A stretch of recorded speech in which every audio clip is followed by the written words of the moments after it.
Hi everybody, welcome to Sprague Woodturning. My name's Jim. If you haven't been here before, this is predominantly a turning channel. Where each and every week I show people how to make things on the lathe. This week we're going to be doing something a little different. This week we're going to be moving outside, and this is going to be another processing video. And along with that, I'm going to throw some coring in there too, because we've got a really large maple burl to process. So that's going to be this video. I know that we haven't done a processing video in a very long time, and I'm just trying to get things done prior to the move. And anyway, I'll show you outside. I've got a bunch of wood in the sea container, just trying to keep it out of the weather until I can process it. So let's move outside, and we'll see what we're going to be dealing with in this video. All right, so for those of you who are not aware, we are moving to the east coast of Canada. And well, as you can see, I've got some wood to process. That's a big block of hickory. And while it's rotten on the bottom, this should have a lot of grain in it, so I'm going to save that piece. That's a yellow birch burl. It's a maple burl. To be perfectly honest with you, I'm not 100%. Maybe locust, spalted locust. I can't remember. I get this from Ward. A lot of this wood actually comes from Ward, so thanks to Ward for that. Another maple burl, and that big boy right there. That's one of the biggest maple burls that I've had that I'm going to process. So should be interesting. Now this is just a straight up maple log, but I really liked this texture. So this comes from my neighbor up the road, and it should yield some really neat castings. So I wonder if there's anything living in there. So anyway, we'll what I'll probably do is just kind of cut this up and then cut it in half, and then we'll see if there's. One of my concerns right now is all of my drying shed is going to be going in here, and I don't want any of this stuff full of bugs. There was a smaller one like this, and when I opened the sea container and looked at it, that was on the floor. So that means that there's bugs in it, and of course that can spread to the rest of your pile, including your dry stock that will be in here. So what do we got here? This is box elder burl. Again, there's got some really big knots on it, so it might have some nice figure in it. Couple of cherry pieces. Again, I think those came from Ward. And I don't know what's living down in there, but we'll find out. There's a piece of butternut. This is grapevine. So really looking forward to this, but this is going to have to be on the other end. Again, another block of maple and some more box elder. So that's essentially what I'm going to process. I'm going to be using my Husky 365. Love this saw. This is the second one that I've owned, and of 365s. I don't think that they make them anymore, but for the size, it's got a lot of power, and that's why I really like it when it comes to processing, you know, big pieces of wood like this. It does a really good job eating that up, and that is a 20-inch bar is what I usually run on all of my saws for when I'm processing wood. Yeah, so anyway, it's supposed to be something like 28 degrees, almost 30 degrees today, Celsius.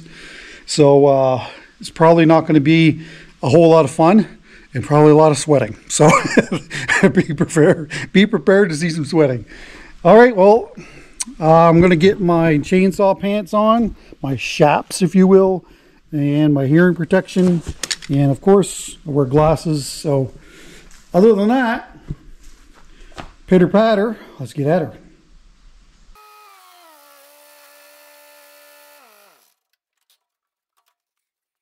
I must say that after getting the tractor, it has made my life a lot easier processing wood, that's for sure. Sorry, we don't have a lot of sun over here. That's probably a good thing. It's too hot. All right, so we're going to start off with the yellow birch one first. I've already drawn a line on here to show you where I plan on cutting it. And if you stand back and look at it, you can see where the burl is. There's no point in keeping this material here. And it's a pretty uniform burl as far as burls go. Again, sorry for the darkness. We'll definitely have to make this smaller in diameter on the on the bandsaw because it's kind of egg shaped. All right, let's fire up the saw.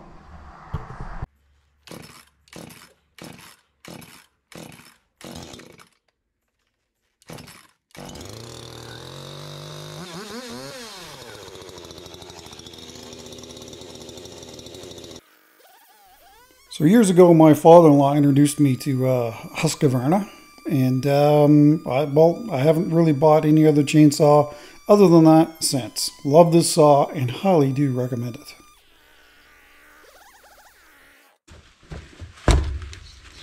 Ooh. It's a beautiful piece of spalted birch. Can't go wrong with that. Yeah, there's nothing more to do with that. That's firewood. Alright, so this one is maple burl, like I said earlier. This is a perfect casting piece. I'm probably not going to even put this on the lathe. And the reason why I say that is because there's a big hole in it. So that's awful hard to do anything with unless you're doing epoxy. So, you know, again, you look down below, we'll probably just go right straight through here, and that should do it. Since switching to epoxy, I look at wood totally different now. In the past, all I would want would be clean, pristine logs with no knots. But of course, now that, you know, I'm looking for the really gnarly stuff now, and that seems to make the best castings. That's just a little bonus burl. We'll be able to recast that too.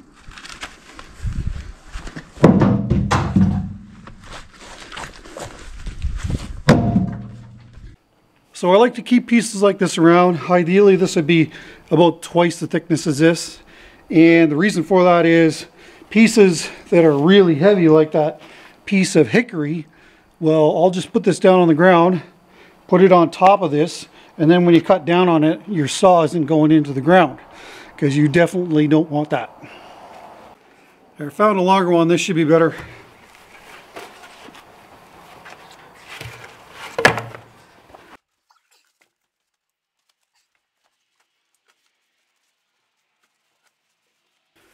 If it's got fungus growing on it, you know it should be good. Now, I'm not a huge fan of hickory, but you know, when you've got it in your inventory and you see some really nice grain in it, you know, it's in your best interest to cut it up and take it with you and use it. So I've never really dealt with spalted hickory, and that's what we get out of this piece, which I thought was really interesting as well, because I've never really seen spalted hickory. It's not like your normal spalting. We'll see that in a little bit here, but yeah, I'm not a huge fan of the color hickory, but in this case, I like it. All right, so here is the first piece we're going to have to deal with in regards to pith. And pith is the very center of the tree.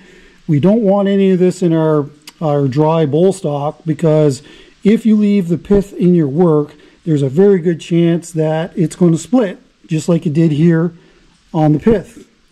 So, you know, I'm going to probably take this at about like that.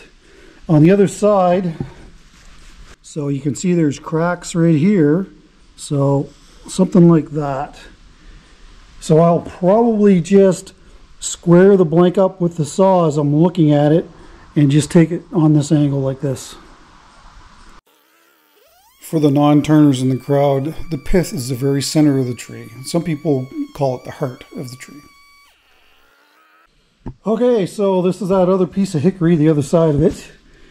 And truth be known, I mean, when I was a production turner, this was firewood. I would never even contemplate doing something with this.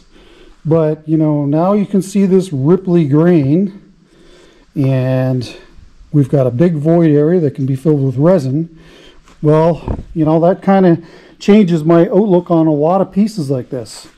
So what I'm going to do is clean off the bottom of this just to get rid of the yuckiness. I'm going to shorten this up probably about here or so, and I'll have a look at it after that, but I may just dry this exactly like that. Can't throw it on the lathe. You can't put it between centers. You might be able to put a faceplate on the very bottom of it to turn it, but I think that pieces like this, I really like seeing these pieces because this is future casting material. But she's some gnarly. This piece of wood's actually been sitting around outside my processing area here for probably the better part of 2 years, maybe even longer than that. So I'm still kind of amazed that the bark is still on it. I am going to try and get rid of the majority of the nastiness on the inside of this. Again, you know, this is a real risk as far as putting stock like this in with your dry stock before it goes through the kiln. And because, you know, the kiln will kill off the bugs. So you're kind of really rolling the dice sometimes when you decide to, you know, throw these pieces in with your dry stock. But, you know, that's kind of the situation we're in right now. So I guess we need to embrace it. There you go. That is some beautiful grain. So I've got 2 blocks here. Nice crotch grain. Lots of figure in it, actually. So that will be a bowl.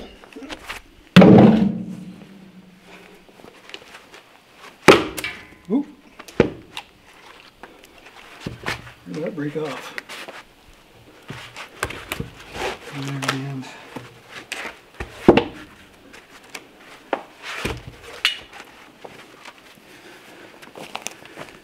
And that should make a really nice casting piece. All right, so for this ugly beauty, we've got kind of a dual burl action happening here.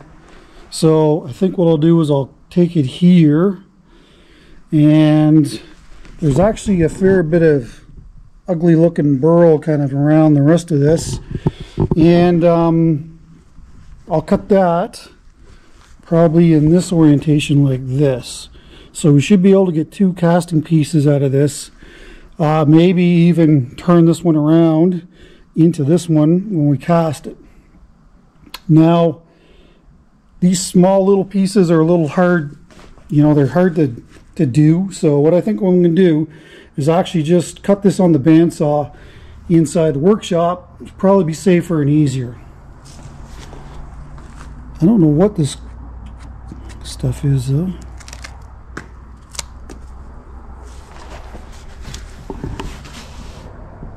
Lots of bugs. This is what I don't want going into here. All right, so for our mystery log here, boy, she's pretty rough. Yeah, the splits are a lot bigger on this end. Thing is, this piece here is 14 inches, and you know, I'm not going to cast anything that's 14 inches long. So what I think I'm going to do is come up here and probably cut this off. This is the bad end, so I'll probably straighten that up and then come up and cut it off about here, leaving us about a 10-inch piece. That should be plenty for casting. Well, the Blue Jays approve. I was wondering if they were going to improve. Anyway, that's it. That's this one.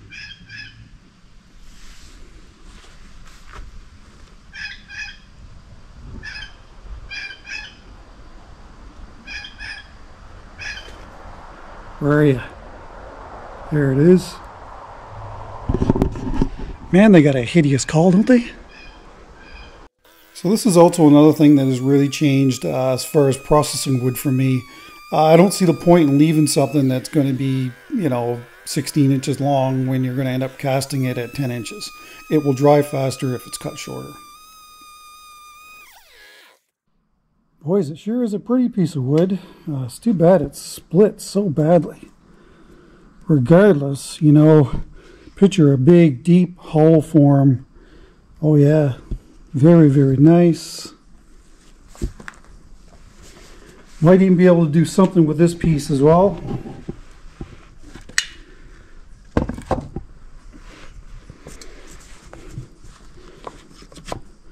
We'll put Humpty Dumpty back together. It's hard. It's definitely hard. The growth rings are really tight in it. I can't say for sure what it is. Locust. I think it's locust. But anyway, if you got an idea, let me know. I can't remember what Ward told me. I got that from Ward, and I can't remember what he said it was. I wasn't too sure. I don't think he really knew for sure what it was either. I might be wrong on that. All right, let's do the small burl next. All right, well, here is the smaller maple burl.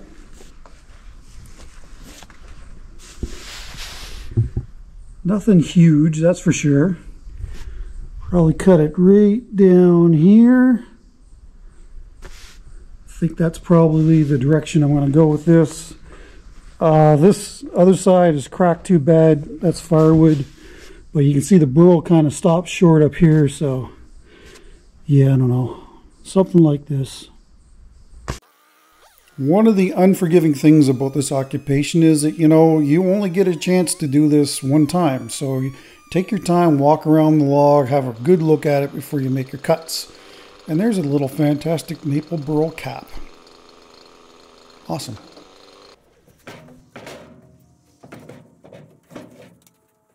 Right, so I'm not exactly sure what to do with this. I mean, I really like that texture. It does come around to here. And I believe this is where two trees were together. That's why you've got this kind of this look. But I mean, as far as roughing out bowls are concerned with this, it's not in my wheelhouse. The bark is still on this side. I don't know. We'll have to clean off this end. We'll cut a block off and then we'll go from there. But you know, I'm thinking that really all I'm going to be keeping is this side here with this texture. And then if you put these two sides together, you know, if you take this piece and put them together, natural edge to natural edge, they usually make pretty nice castings.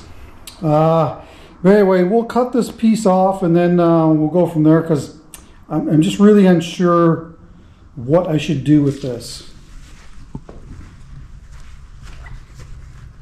But it's got so many cracks in it that it's just not valuable as a piece of wood for making salad bowls. So I got this log from my neighbor up the road here, and you know, first thing that was drawn to me was that outside texture. I really like the look of that. So in the future, when I do cast these pieces, they'll probably, you know, I'll still tint the epoxy, but it'll be a little clearer so you can maybe see that texture. But you know, we'll see. We'll see when we get there.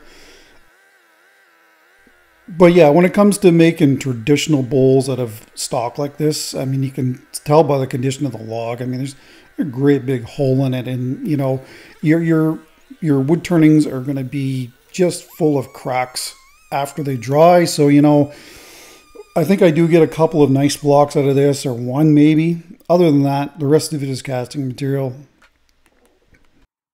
Okay, so after the first cut,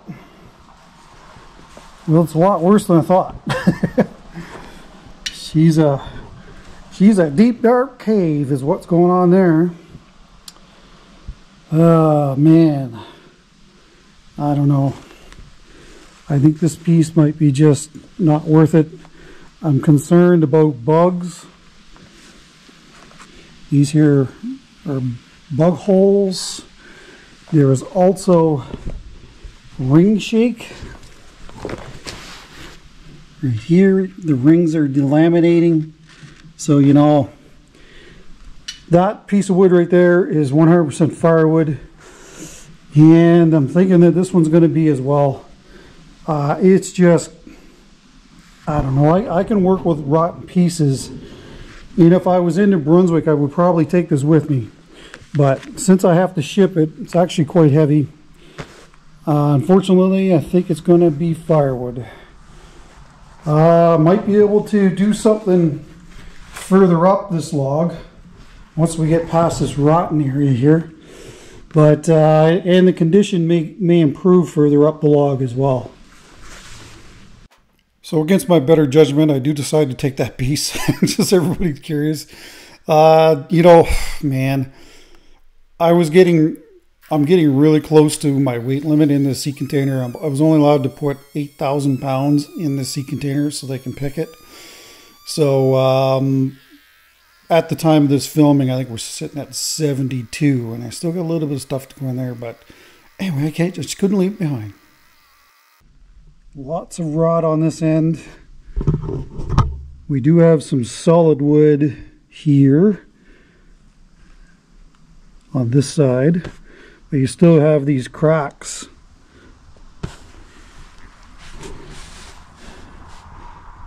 But yeah, I mean, it's too bad about the texture that we might lose that, because I really like this. I really like this look. But as far as these are concerned, I can guarantee you that those cracks probably go in at least that far. So anything you make on this side is going to completely split and crack. And you know, I don't intentionally rough out wood that I know is going to split and crack unless it's going to be used for casting, and I wouldn't use this side for castings. I want the more gnarly looking stuff like this. So I don't know, I think I'll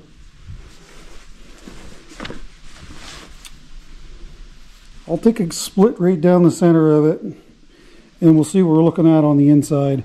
This side, this is definitely a lot more solid than the first one, and I think this one here is probably going to be our best bet for getting something decent out of here. It's got some really nice spalted in it, but it is rotten. So as you watch me cut these pieces up here, I'll briefly talk about the chain I'm using, and this is just a normal chain that you would process firewood with. It's not a ripping chain.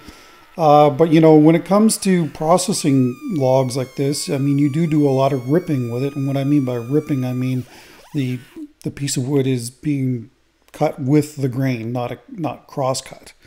So in that case, you do need a saw that has a decent amount of power, and you'll see me mark the other side where I want that cut to go, and then, you know, go on the other side and then cut down through it. The block that I'm cutting on, you can see there's a V in it. Well, this thing is chewed up. It's I've used this for a number of years now, but ordinarily it would be flat across the top and then just a V groove cut in it. That way when you set a log on there, it doesn't want to roll off of it.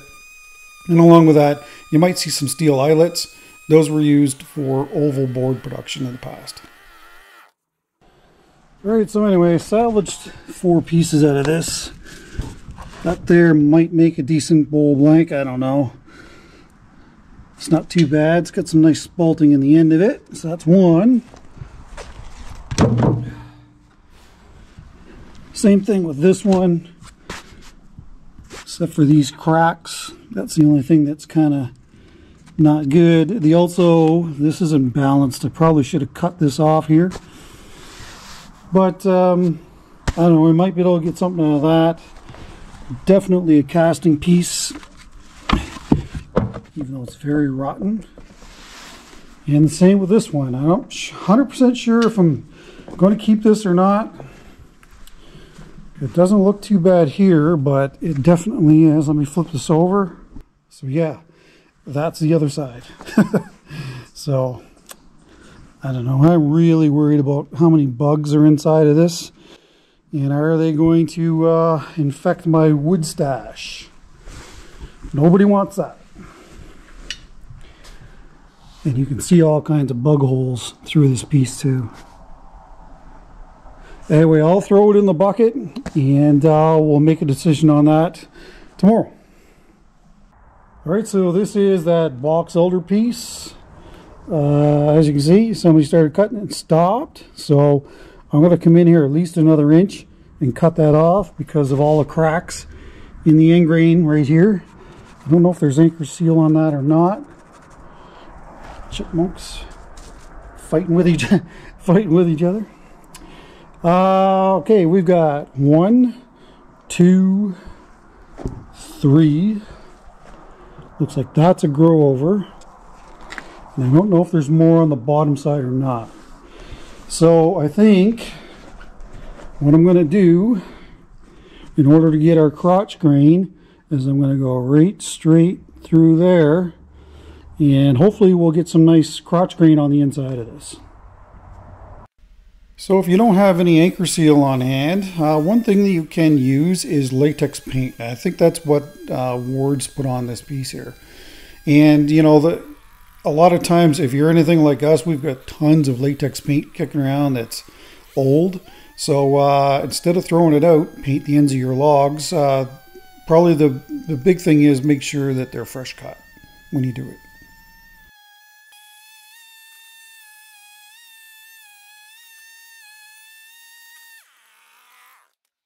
Right, if you're not familiar with box elder does have a lot of these. This is a red fungus. Well, it's a fungus that's red, and it's very common in box elder.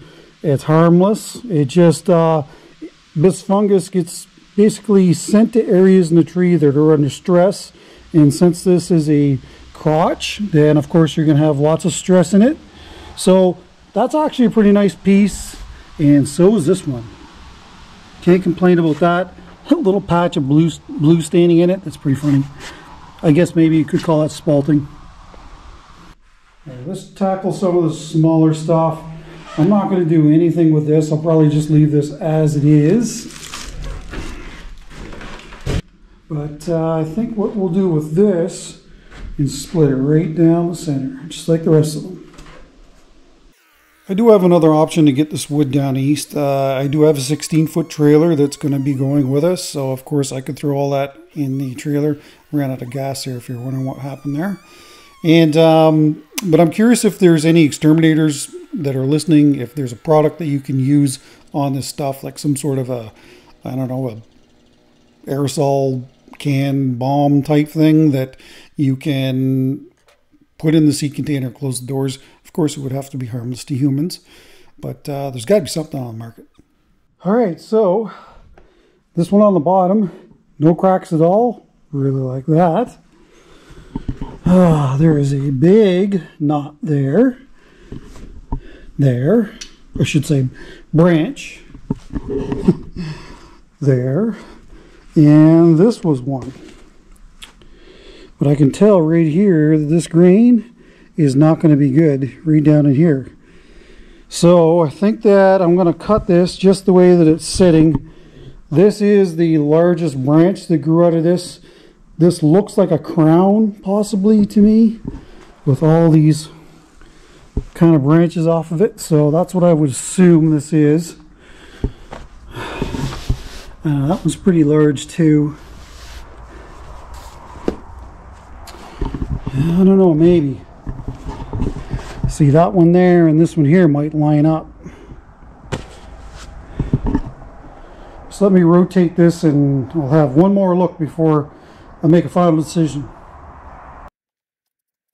Using a black marker here can be a really good aid. You can mark all the cracks, find the pith, mark that, and then make an educated decision from there. Yeah, that's the way I'm going to cut it. So cutting down through all of these crotch pieces, and for the non-turners that are watching, when you're cutting down through these crotch pieces, the grain is usually a lot denser. It's like a compression grain.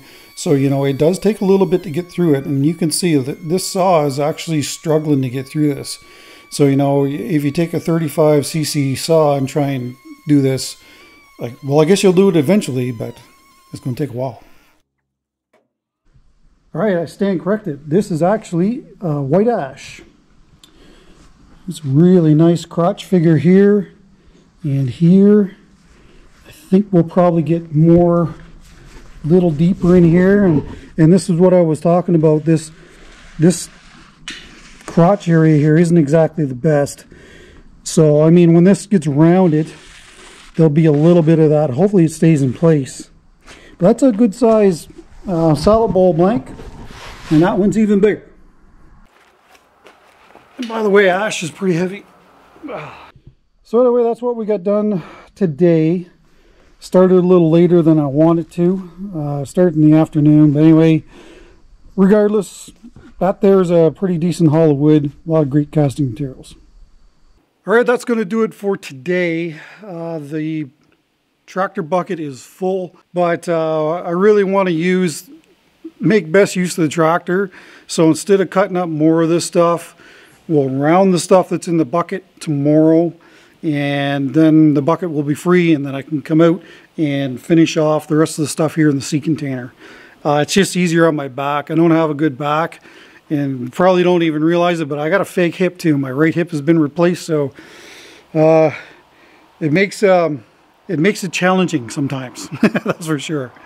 But anyway, I'm hot and sweaty, and supper's on the way. So see you guys tomorrow morning.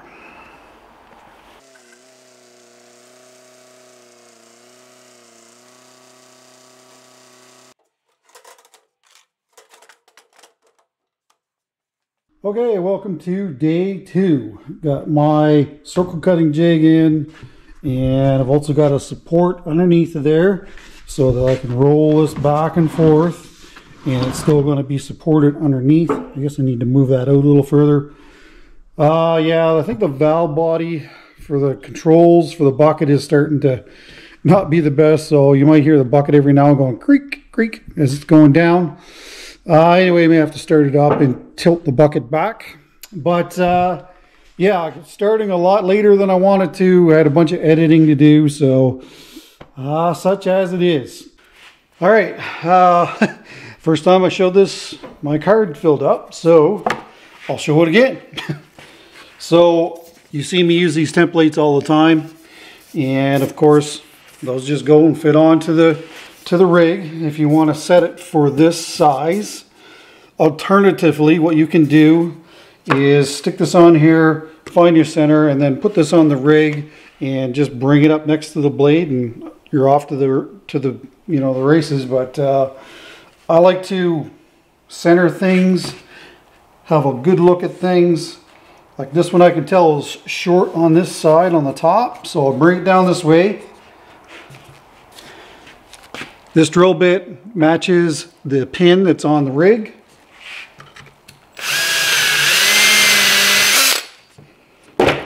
I believe it's 1/4 inch. Now when we go and put this on the rig, it should drop onto the pin, and now we know that when we use the rig, the bowl blank that comes out will be this size. The indexing marks are on this side here, so I know that when I'm using this rig, this is the best way for this blade not to get pinched. This blade is getting a little on the dull side, but we'll see how it works.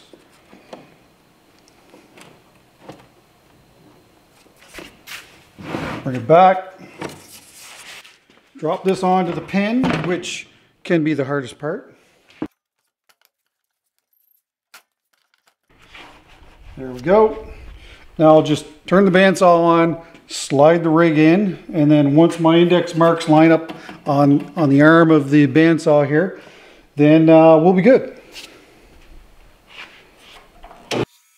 So this circle cutting jig really works well as long as the blades are sharp, and I mean that goes for any tool in your workshop. If your blades are dull on that tool, then you know it's not going to perform the way it should. So that's why I have to basically clean this up, because I was just getting too much blade wander. And that's where the offcuts go. That's future firewood. So anyway, I just set up a time lapse. You know, as again, like how I don't really need to show this in detail all that much. So I thought the time lapse was a good option here. I don't care for the rolling kind of dark and light screen here. I don't really understand what's going on with that. But anyway, that's a GoPro, I guess. So, you know, I'll briefly talk about you know, when I was in full production, my roughing out time was January, February, and parts of March. And then from then on, I would make finished materials throughout the year. I will mention that I am using a wood turner's blade in the bandsaw here. It's 3 teeth per inch. It is very aggressive and has a wide kerf. So that way you can cut green wood and it doesn't bind up. There is a link in the description to that. R&D blades here in Canada. They work fantastic, and I highly recommend getting these blades if you're working with green wood. But anyway, in the wintertime, that's when I would typically rough out. Not exactly the best time of the year to be doing this, but the fact that there were no shows during that time frame kind of takes the pressure off of having finished products for those shows. So most wood turners in Canada will rough out January, February, and March, parts of it. One thing about this place, it's awful noisy. Here comes a Chinook now.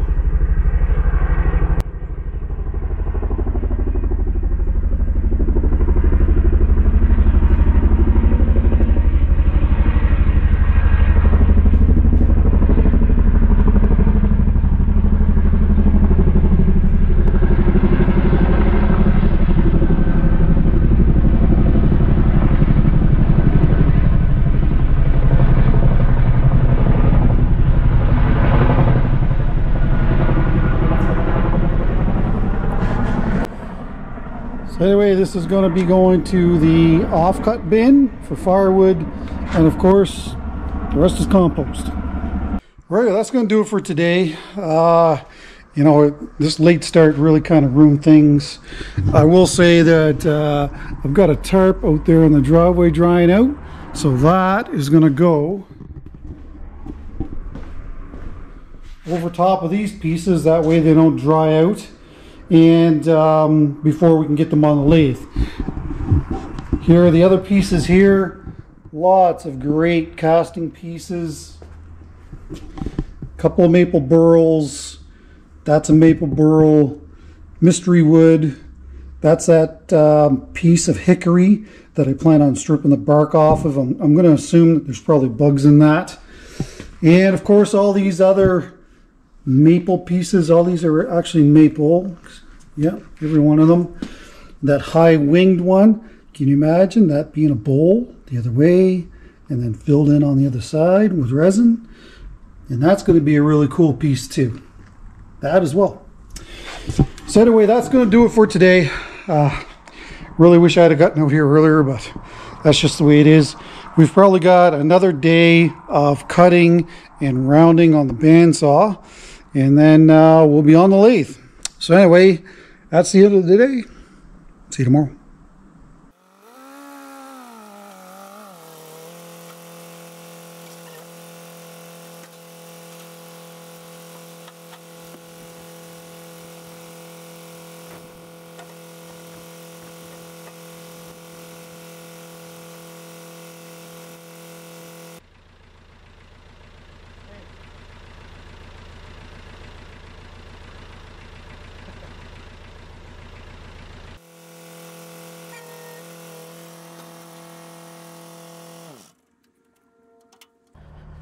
Well, okay, it's been it's probably been the better part of a week.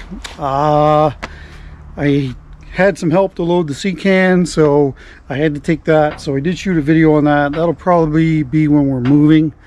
So we're gonna get back to this today. Got this piece, 2 cherry logs. Yeah, you might be able to see them there.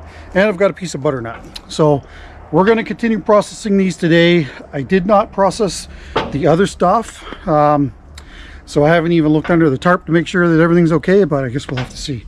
But anyway, I'm going to get my protective gear on, and then we will proceed to cut this off and see what it looks like inside. Really should be interesting to see. That's a really big burl, and hopefully some really nice grain in it, and hopefully it's not hollow. That's the big one. Anyway, I'll be right back. So I've left my gloves on there to give you a size comparison. This is a very large burl, and for the most part it looks really good except for this one area right here. It's too bad. that can be fixed with resin. And I think that the majority of these, like, we'll do a bowl set and it'll be a natural edge bowl set with this piece. The yeah, I mean, it's fairly even as far as you know, a burl cap is concerned. I could cut it back to here, but this is going to be way too deep. So, you know, I think what I'm going to do is probably cut it right about here, and then I might be able to get another piece out of here. And, you know, this is tilted backwards too, so you have to make sure that when I cut this, that I cut it on an angle. You know, whoever cut this off didn't cut it off straight. So that's always another thing when pieces get delivered to you. You know, you just have to be conscious of that. I don't know if there's going to be any figure inside of here. There should be some, I would think. But anyway, let's fire up the saw, and I'm really curious to see what it looks like inside of this. She's a big one. So this isn't even close to being the largest burl that I've ever worked with. The largest burl I've ever worked with was a yellow birch burl, and it was delivered to me on a trailer, and it took up the majority of the trailer. This was many years ago, even before I was doing social media or YouTube for sure.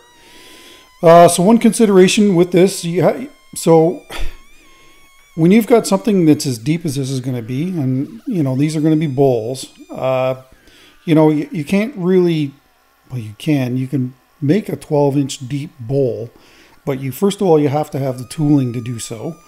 You have to have the lathe that's strong enough to do this, and of course the tool rest and other associated tooling that you need. So, you know, this will make a really large bowl set, the burl on its own. So I always kind of look at these things as, you know, I'll grab another one here, make a really interesting platter out of it, or a shallow bowl, and then of course we're going to cut the wings off of this, and then we'll reuse these as well. This is the really fun part that I like about wood turning. I really love this aspect, the roughing out, because it's Christmas every day. Well, that is a beautiful burl. We've got some pencil line spalting in it. It's because it sat around for a while. Should be lots of really nice chatoyance in that as well. These pieces here I cut off. I'll probably just end up stripping the bark off these because they're going to need to go in the sea can.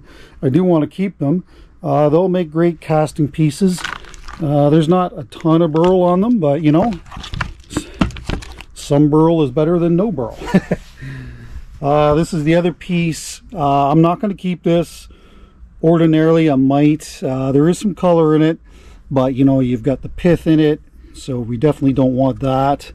This can be trimmed, and I don't know, I might cut the bark off, cut the pith out of the center, and that's a large peppermill blank, but I mean, I don't do a lot of those anymore. And again, this is another beautiful piece of wood. This is from the center portion. I mean, look at that burl. Just amazing stuff, it really is. Flip it around. Oh, that's heavy. Heavy. So not so much on this side. So, you know, this will be probably a platter, and of course this will be the back side of the platter. I think, maybe not.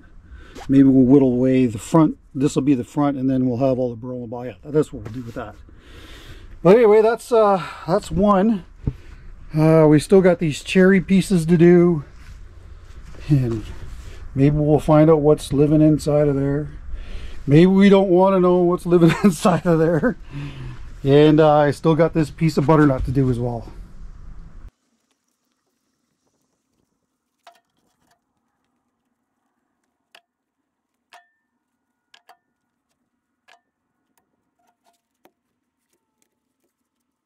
Alright, so I've taken the time to mark the pith area on this, and essentially what cut I'm going to do. Now there's a big branch here. So this should have some crotch grain down inside of it. So you definitely want to cut your crotches like this.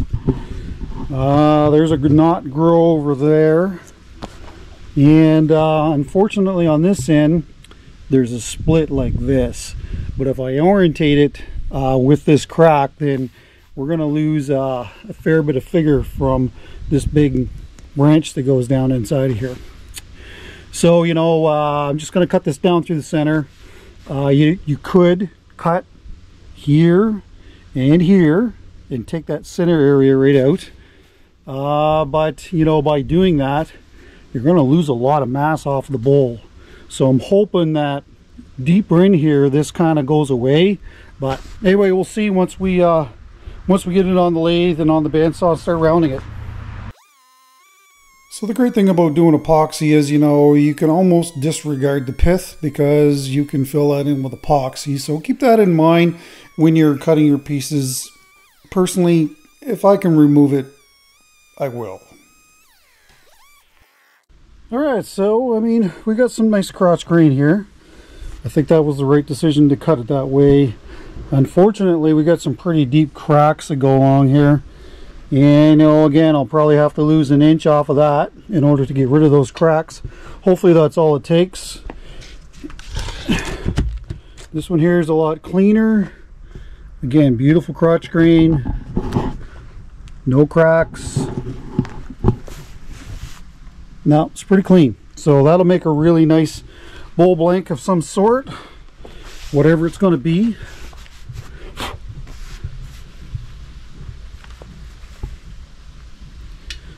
All right, I might get some water and dump it down that hole to see what's lurking down in there.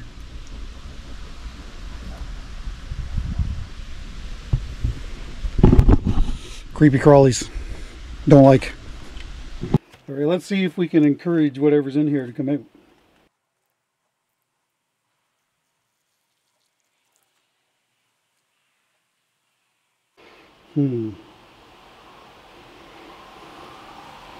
That's quite a cavity down in there. That pretty much took a whole water bottle.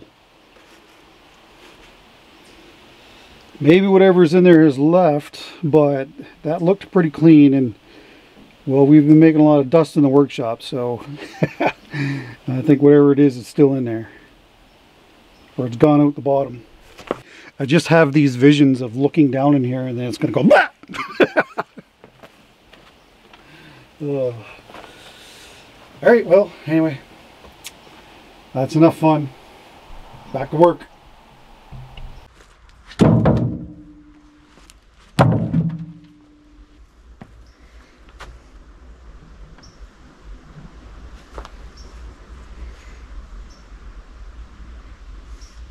You see it?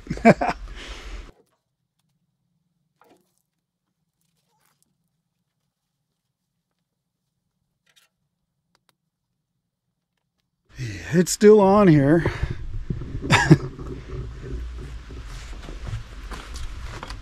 It's like you're taking my home. What are you doing?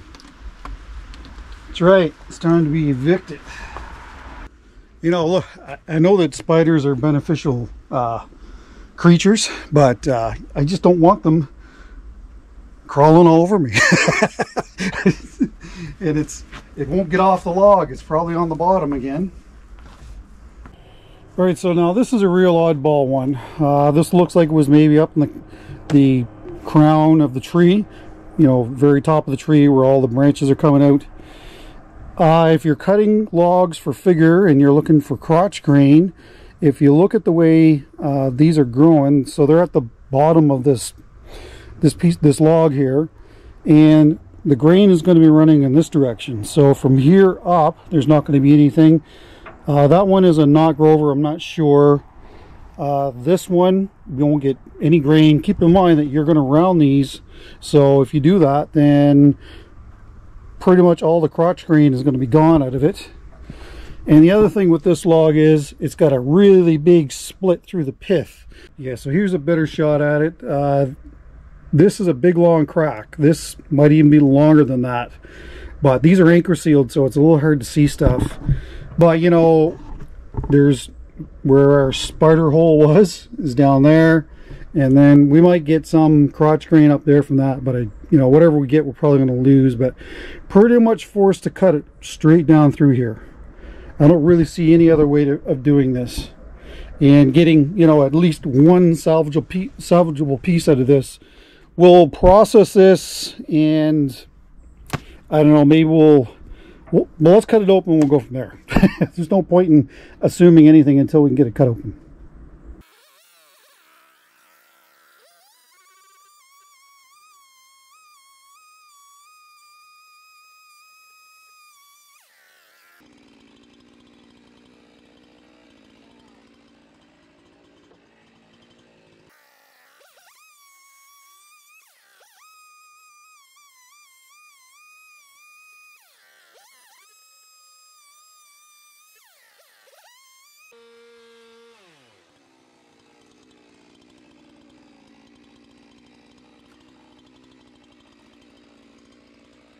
Won't leave.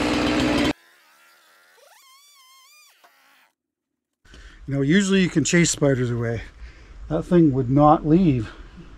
I don't know if it's still there or not. Anyway, I know what you're saying. There's probably some people watching this going, I can't believe he's running away from that little spider. I'm not really running away from it, but you know, I would prefer not to get bit by a spider today. You know, considering that they have venom. So there's always that. But anyway, if I do, when I'm out here processing wood, I usually try to save any critters that I come across, because I mean, it's their home, really. But I'm not a fan of creepy crawlies. I'm not scared of them, but you know, I'd sooner just not have them on me and bite me. That's all there is to it. It's no camel spider. If you've ever had the chance to play with a camel spider, don't pass that one up. You may or may not regret it. Anyway, let's have a look at our pieces. Anyway, that's what I was referring to. Yeah, there's some crotch grain down here, but after this is rounded, well, that's pretty much non-existent. There's a little bit here, so we will have that in the bowl blank, but you know, there's nothing real special there, that's for sure. Same thing with this piece. You know, once this is rounded, this is gone. And again, same thing. We'll have a little bit in our bowl there. Very, very hard to see the pith on this. And I don't even know if I hit it right as best I could, but it's very hard to see. Anyway, we got the butternut one next. Alright, so this is another really weird one. This is all end grain, and I don't typically do end grain turnings, but since it's butternut, I figured we would. Now this branch right here, this is not going to stay. There's only a little bit holding this on, so when you're looking at pieces like this, you can pretty much disregard anything that's in this kind of category here. Lots of cracks and splits on this. So essentially what I want to do is just clean this off out here with the saw, because it's too big to clean off inside on the bandsaw. That's a good solid branch, so that's not going to go anywhere. So when we basically hollow this end grain, and I don't know if I'm going to, I might just leave it as a casting. I'm very undecided on that, but I'll clean up that little wing that's sticking out down there, and then like I said, cut that off. Hopefully we'll get rid of any cracking that we see here on the surface, and anyway, we'll make a call from there after that. Some people may look at this piece of wood and say, well, that's nothing but firewood, but you know, since butternut is a protected species, you know, you don't get your hands on it very often. And you know, this tree died, so that's why it was cut down. So you know, whenever I get my hands on butternut, I typically will always process it. You can't save it all, but big pieces like this, I definitely will do my best to try and save them. Alright, looks like we're gonna have some nice figure in there. Again, between these, you know, the main trunk and this branch. It's actually pretty clean, no cracks. You know, I don't know, I might just leave that as it is, and we'll cast it out at a later date. Probably trim it up a bit. There's no point in having something this big, because you know, I'm just not going to do anything with that. And I bet you if I hit this hard enough, it'll probably come off.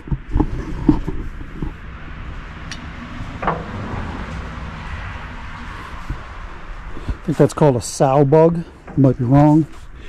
Anybody that does know, let us know. All right. Get this loaded onto the tractor and then we'll head in and start rounding more stuff on the bandsaw.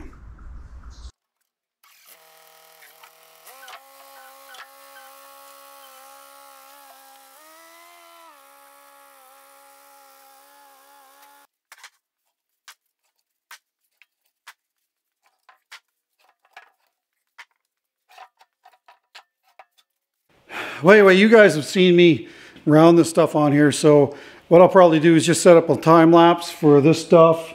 I might show the big burl being rounded, but other than that, I mean, I can see this video is already going to be pretty long as it is. So anyway, time lapse right now.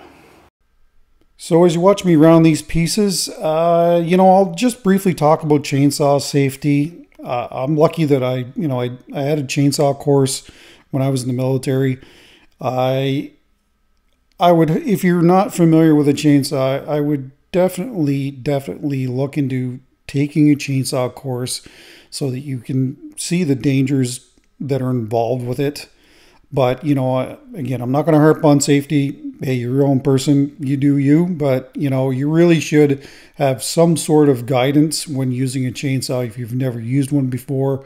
And if you want to do this occupation, you need to learn the chainsaw.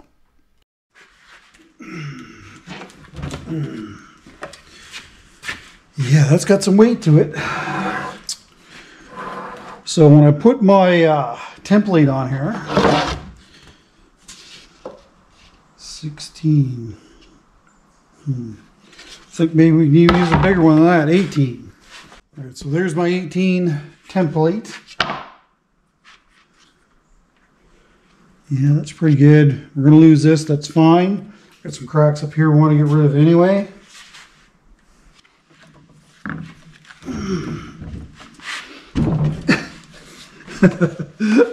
Oh, it's so heavy.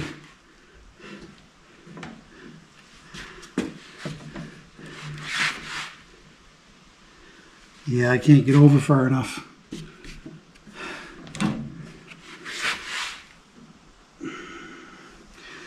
Yeah, I can't move it over far enough to drop it on the pin, so we're gonna have to do it on the top. But I might as well get rid of this rig because I don't need it anymore.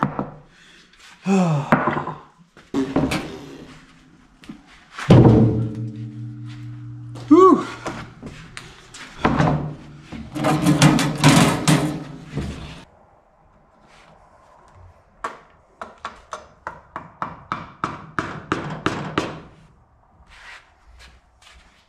So this bandsaw is from General International, and I can cut 12 inches under the bearings at the top. So, you know, this is ideal for me, and sometimes I find this is actually too small. So don't skimp out on a large bandsaw, because if you're doing bowls, you're going to need it.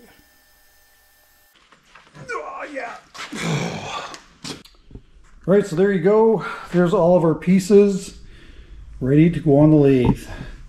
I don't see any cracking in those, so that's the whole idea of this tarp. Keep that moisture in there. Sometimes you might see a little bit of fuzz on them, but you know what? First time it goes on the lathe, it will be gone. So anyway, we got some beauty pieces here. Well, that's it for the video. I've just got so much more stuff that I want to cover, so this is gonna be a two-parter again. So next week we'll mount the pieces on the lathe and we'll make sure that things are balanced. And I'll show you what I'm looking for when I'm doing that for your twice turn bowls. We'll cover the coring as well on that big maple burl, the yellow birch burl, and there's some other larger blocks in there that we'll do some coring on as well. You know, I don't want to devalue this content and just kind of push things through to get it done, although that would be nice. But anyway, we're gonna have to turn this into a two-parter. But you know, I really enjoy this aspect of, you know, using the chainsaw and cutting logs open and cutting burls open. You just never know what you're going to find inside. It's, you know, you can call it Christmas every day when you're cutting open logs. A lot of times, you know, you'll cut them open and you go, wow, that's fantastic. A lot of times you open them up, you go, nah, it's all right. And a lot of times you'll open them up, it's like, how much did I pay for this? Because I'm going to lose money on this. So, you know, it's a lot of times it's just a roll of the dice, and you know, that's why found wood is probably the best wood to try and use. Talk to arborists. That's probably a big one in your area. See if they're taking down any trees. If you're there when they're cleaning up, I'm sure they'd be probably glad to load your truck if they're not going to be taking that wood. So, and of course, for the new wood turners, working with green wood is certainly the easiest way to learn wood turning, but you know, we'll cover that next week. You can put designer epoxy in the comments down below to be entered into their giveaway at 135,000 subscribers when we get there. And of course, that's only for continental USA and Canada. And of course, by commenting down below, you'll also be entered into my giveaway when we get there too. So comment away, and I ship worldwide. So it doesn't matter where you are in the world. All right, that's it. I'm out of here. Take care. Stay safe. Don't forget the bell. Please share my videos with your friends. That is the largest way for me to build my presence here on YouTube. I would greatly appreciate it. See you next week.